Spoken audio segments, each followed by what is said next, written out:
Hi hello, welcome back to കാthus oven. ഇന്നൊരു അടിപൊളി ഐറ്റവുമായിട്ടാണ് ഞാൻ വന്നിരിക്കുന്നത്. അതെന്താണെന്ന് ഞാൻ വഴിയേ പറയാം.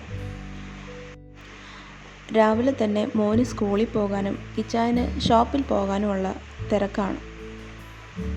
ദോശ ഉണ്ടാക്കാമെന്ന് കരുതി.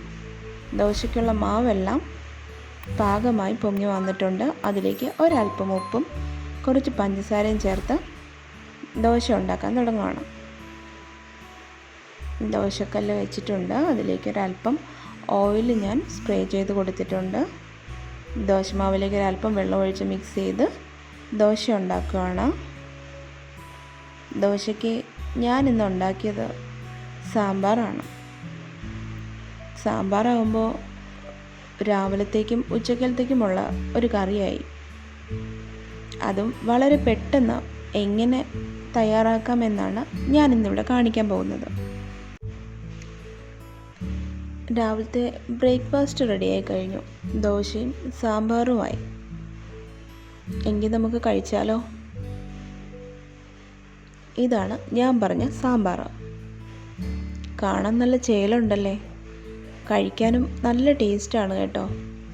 ഉണ്ടാക്കാനാണെങ്കിൽ വളരെ എളുപ്പം. ജോലിക്ക് പോകുന്ന അമ്മമാരുണ്ടെങ്കിൽ അവർക്ക് വളരെ ഈസി ആയിരിക്കും.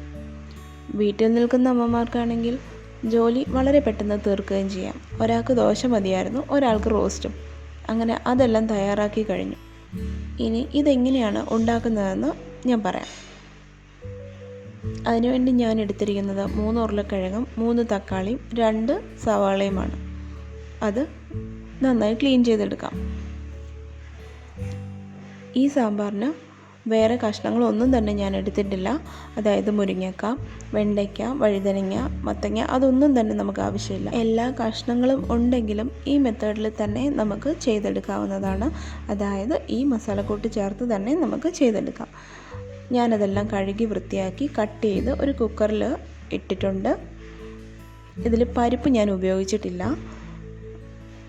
കഷ്ണം കഴുകി അതിലോട്ടിട്ടതിന് ശേഷം അതിലേക്ക് ഒരല്പം ഉപ്പും മഞ്ഞൾപ്പൊടിയും മാത്രം ചേർത്ത് വെള്ളവും കൂടെ പാകത്തിന് ഒഴിച്ചു കൊടുത്ത് നമുക്കത് വേവിച്ചെടുക്കാം. പരിപ്പോ തേങ്ങയോ ഇതൊന്നും ഇടാതെയാണ് സിമ്പിളായിട്ട് വളരെ പെട്ടെന്ന് സാമ്പാർ ഉണ്ടാക്കിയെടുക്കുന്നത്. ഇനി സ്റ്റൗ കത്തിച്ച് അതിലേക്ക് കുക്കർ വയ്ക്കാം. 3 വിസിലാണ് എൻ്റെ കുക്കറിൻ്റെ സമയം. ഓരോ കുക്കർ ബേസ് ചെയ്തിരിക്കും എത്ര വിസിൽ വരണമെന്നുള്ളത്. 3 വിസിലെൻ്റെ ആയിക്കഴിഞ്ഞു. ഇനി ഒരു പാൻ വെച്ച് അതിലേക്ക് നമുക്ക് വേവിച്ച കഷ്ണങ്ങളെല്ലാം തന്നെ ഇട്ട് കൊടുക്കാം. ഇതിൽ ഉരുളക്കിഴങ്ങ്, ഉള്ളിയും തക്കാളിയും മാത്രമേ ഞാൻ എടുത്തിട്ടുള്ളൂ.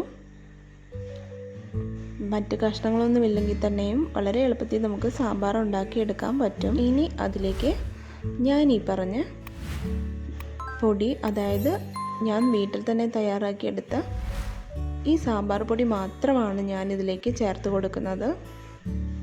അതൊരു 3 സ്പൂണോളം ഞാൻ എടുക്കുന്നുണ്ട്. എന്നിട്ട് ആ വേവിച്ച കഷ്ണങ്ങളിൽ ഉള്ള ആ വെള്ളം എടുത്ത് ഈ പൊടിയിലേക്ക് മിക്സ് ചെയ്ത് കട്ടകളില്ലാതെ നന്നായി ഒടിച്ചെടുത്ത് നന്നായി മിക്സ് ചെയ്ത ശേഷം ആ കൂട്ടിലേക്ക് ഒഴിച്ചു കൊടുക്കാം.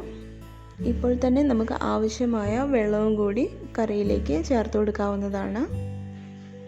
ഇപ്പോൾ ഒരല്പം തിക്കായിട്ടാണ് ഇരിക്കുന്നത്. ഇനി അതിലേക്ക് ഒരല്പം കൂടി വെള്ളം ചേർത്ത് കൊടുക്കാം. സാമ്പാറിൽ പുളി ഉപയോഗിക്കുന്നവരാണെങ്കിൽ പുളി പിഴിഞ്ഞ വെള്ളം നമുക്ക് ഇപ്പോൾ ചേർത്ത് കൊടുത്താൽ മതിയാകും. അതുപോലെ ഇപ്പോൾ തന്നെ പാകത്തിനുള്ള ഉപ്പും കൂടി നോക്കി അതുകൂടി ചേർത്ത് കൊടുത്ത് നന്നായി ഒന്ന് തിളപ്പിച്ചെടുക്കാം.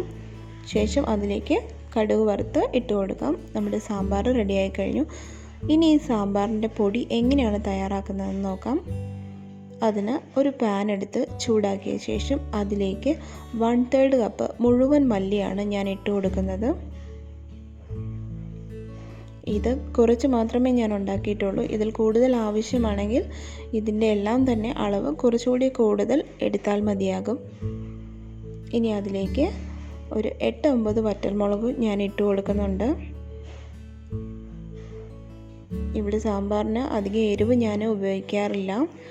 എരിവ് കൂടിയാൽ കാത്തുവിന് സാമ്പാർ കഴിക്കാൻ പറ്റില്ല. അതുകൊണ്ട് കാത്തുവിൻ്റെ പാകത്തിന് ഞാൻ കുറച്ച് എരിവ് മാത്രമേ ഇതിൽ ഉപയോഗിക്കാറുള്ളൂ.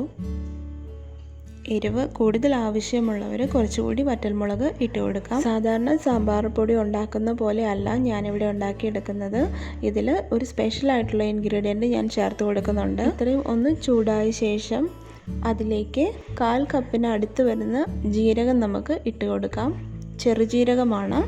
1 ടേബിൾ സ്പൂണോളം ഉലുവയും ഇട്ട് കൊടുക്കാം. ഇത്രയും ചേർത്ത് നന്നായി ഒന്ന് വറുത്തെടുക്കാം. നന്നായി ഒന്ന് മൂത്ത് വന്നിട്ടുണ്ട്. ഇനി നമുക്കിത് തണുക്കാൻ വേണ്ടി ഒരു പ്ലേറ്റിലേക്ക് ഇട്ട് കൊടുക്കാം. സ്റ്റൗ ഓഫ് ചെയ്ത് മറ്റൊരു പ്ലേറ്റിലേക്ക് മാറ്റി കൊടുക്കാം. ഇനി ഇത് തണുത്തതിന് ശേഷം ഒരു മിക്സി ജാറിലിട്ട് പൊടിച്ചെടുക്കാം. മിക്സി ജാറിൽ ഇട്ടതിന് ശേഷം അതിലേക്ക് ആവശ്യമായ കായപ്പൊടി കൂടി നമുക്ക് ചേർത്ത് കൊടുക്കാനുണ്ട്. 1 ടീസ്പൂൺ വരുന്ന കായപ്പൊടിയാണ് ഞാൻ ചേർത്ത് കൊടുത്തിരിക്കുന്നത്.